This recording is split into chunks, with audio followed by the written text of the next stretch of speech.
The Palestinian people are a people who refuse to disappear.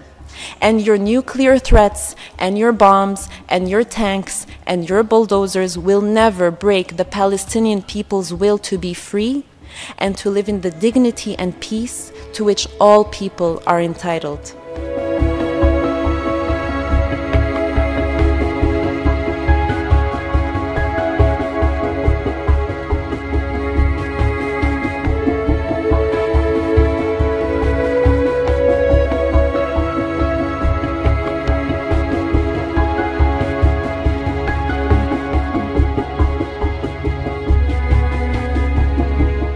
The 2.3 million people in Gaza are either terrorists or terrorist sympathizers or human shields, and are therefore legitimate targets.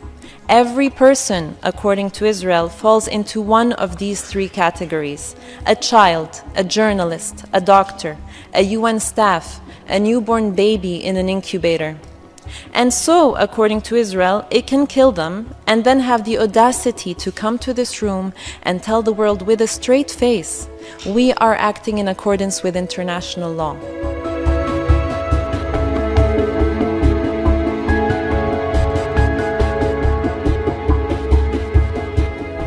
The Independent International Commission of Inquiry on the occupied Palestinian territory has debunked Israel's false claim on its right to so-called self-defense by referring to the unambiguous determination by the International Court of Justice, according to which an occupying power does not have the right to invoke self-defense under Article 51 of the UN Charter against the territory it occupies.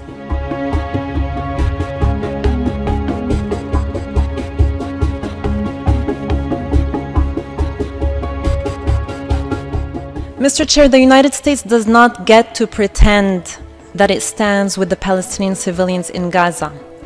It does not get to pretend this when the United States has just approved an additional $14.5 billion military aid package to Israel as Israel pummels Palestinian civilians to the ground, most of them refugees and children.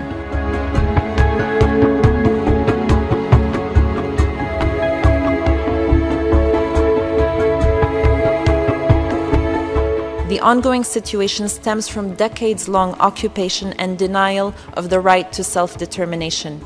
We reaffirm our enduring commitment to the Palestinians for the realization of their legitimate aspirations for a Palestinian state with Al-Quds al-Sharif as its capital.